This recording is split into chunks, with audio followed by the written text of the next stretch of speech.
everyone, this is Jackie Williams, and in this video I want to share with you a beautiful card project using the Perfect Pomegranate stamp set.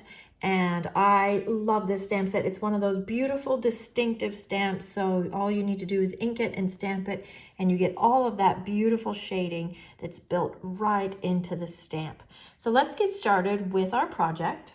Now, I also want to share with you just a die set that we're also going to be using, and this one is called the Fabulous Frames. And we'll be using this oval die and also these corner dies. And these are great not only for your cards, but also for your scrapbooking layouts if you do scrapbooking as well. So that oval die actually cuts two pieces. It cuts a frame that has some beautiful embossing on it, and then also the oval in the middle. So of course you can just use the frame if you want to frame an image or a photo, but also you could layer them together like we're going to do today and use that inside piece as well.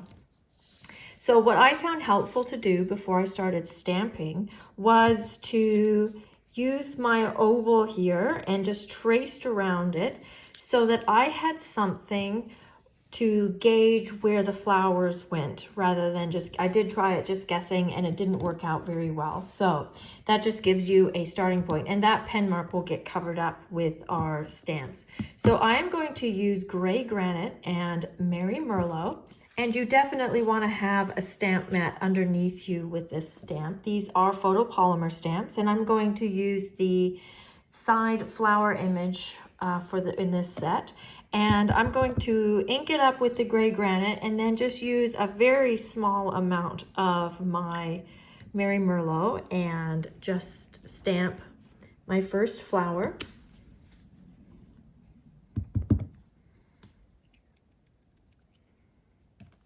Then I'm just going to go around and do that a few more times around the circle. And I'm going to make some of them closer together and some of them further apart. Now, if you wish, you can use your soft suede ink pad and one of the leaf stamps out of this set. And I'm just going to ink that up in soft suede. I'm actually going to stamp it off and just stamp maybe a few leaves in between some of those flowers.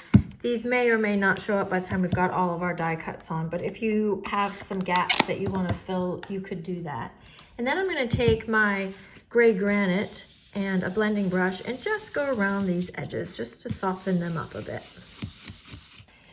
Okay, now we can go ahead and put on our labels. So I'm going to put on my outside one first, and I am just going to put a little bit of glue around the inside of the ring so that I can tuck some leaves under there if I need to later. Now, I got a little bit ahead of myself, so I've got a little something I had to pull off here, and I've got one of the flowers on, but that's okay. So what I want to do before I put anything else on, I've put this outer oval on, is now I want to add my trim. And here I'm using what they call the threaded twine. It's basically a pretty thick linen thread, and it also has some silver cording running through it, or some silver threads anyway. So what I'm going to do is just add this to the front of the card in just kind of a back and forth sort of application, and just going to tape that down right in the middle. And then what I'll do is just add dimensionals around where this thread is like this, because I don't want dimensionals on top of this I shouldn't say thread, on top of this cording, because then I think it would be too tall. Okay, and then I'll put this on top like that.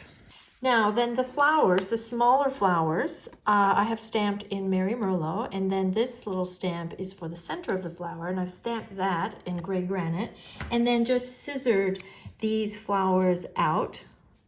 And I've got these two on dimensionals. I'll put one up here, and then this one is down flat. Now, I should say before I get too far that the inspiration for this card was from a sample right out of the Celebration catalog. The catalogs are always actually really good for getting inspirational ideas. Even if you change them up completely, it's always a really good starting place. Then I have stamped and cut out some leaves, and I've cut out quite a few here. So I would just use your glue and just tuck, or glue dots, and then just tuck those in wherever you would like them to be.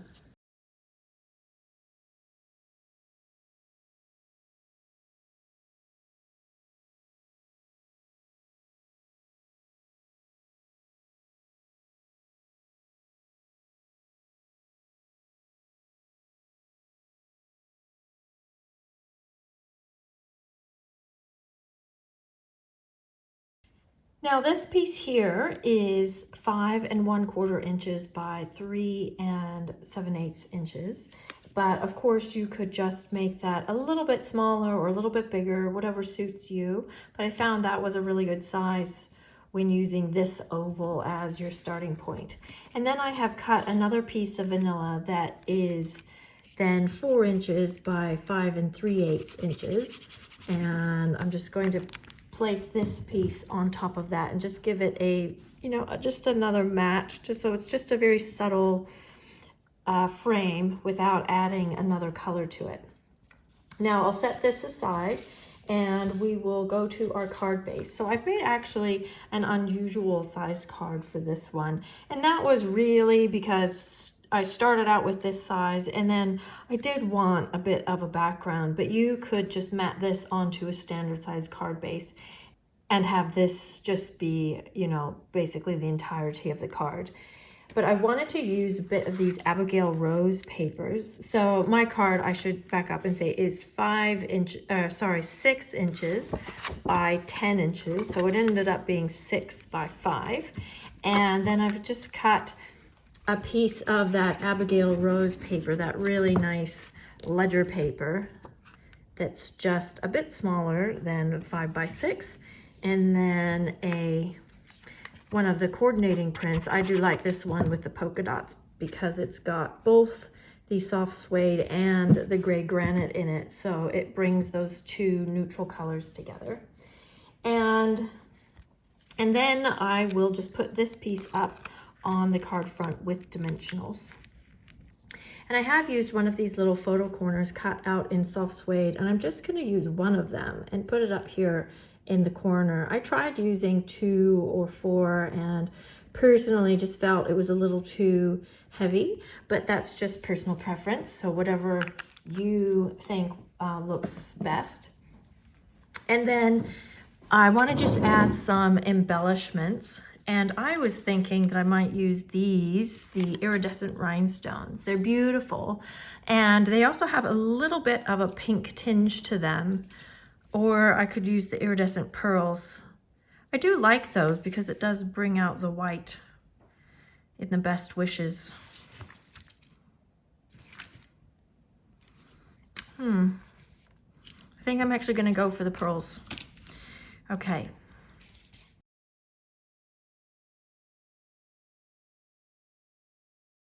And just place those wherever you think looks best. Now here's one that I did complete earlier, and the only difference here really is that I used the rustic metallic dots, which also look nice because they bring out the darker brown. So which do you like better, the pearls or the dots? I guess it just gives it a slightly different look. And then inside I've done a matte of the gray granite and then the very vanilla, and just did a little bit more stamping with those leaves and the beautiful flower. Now, before I go, I just have a couple more samples to show you with the Perfect Pomegranate stamp set. So these are all samples actually that my daughter Madeline made. And this one's using the deckled rectangles, and that's nice. And then we did put some of that fine tip glue pen on the open pomegranate. And then this one, I believe she was inspired off of a sample off of Pinterest, but then changed up the colors and things.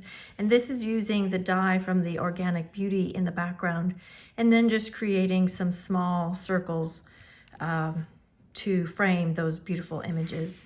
And then this one was inspired by a card by Elisa Tilsner, just changed up a little bit, and it's just quite a nice one with some beautiful stamping and nice words to accentuate that pomegranate. So there are some samples for you using pretty much every single image in this stamp set. So I hope you enjoyed that and feel inspired to use your Perfect Pomegranate stamp set. And this is Jackie Williams, and I'll see you next video. Bye-bye.